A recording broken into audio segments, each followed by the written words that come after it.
முதல்ல சொல்ல விரும்புகிற வார்த்தை இதுதான். அவசரப்பட்டு தவறான முடிவு எடுக்க கூடாது. அவசரப்பட்டு தவறான முடிவு.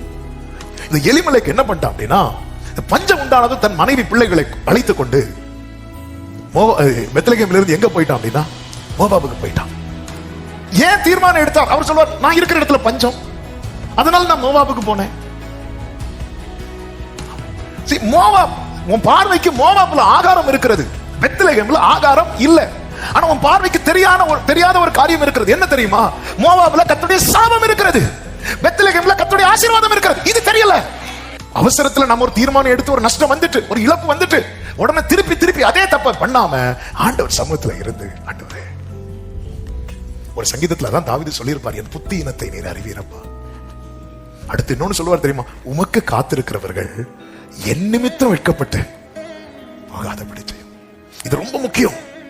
ஒரு தவறு நடந்து விட்டது, இன்னைக்கு அதுதான் கர்த்தர் சொல்லுகிற வார்த்தை. சரி, அவசரத்தில் நீங்க உங்க நியாயம் கரெக்ட் தான், ஆனா உங்களுக்கு தெரியாத ஒரு பார்வை இருக்கிறது அல்லவா? அதுதான் சொன்னேன், எலிமலைக்கு நீ செஞ்சது கரெக்ட். ஏன்னா பெத்லகேமில் பஞ்சம் இருக்கிறது, மோவாப்ல ஆகாரம் இருக்கிறது, நீ போறது கரெக்ட். ஆனா உனக்கு தெரியல, அதோட அஸ்திவாரத்தை தோண்டி பாரு, அதுல 10 தலைமுறை ஆனாலும் நீங்காத சாபம் இருக்கிறது. ஆனா பெத்லகேமின் அஸ்திவாரத்தை தோண்டி பாரு, அதுல உடன்படிக்கை இருக்கிறது, அதுல வாக்குத்தத்தம் இருக்கிறது. Glory!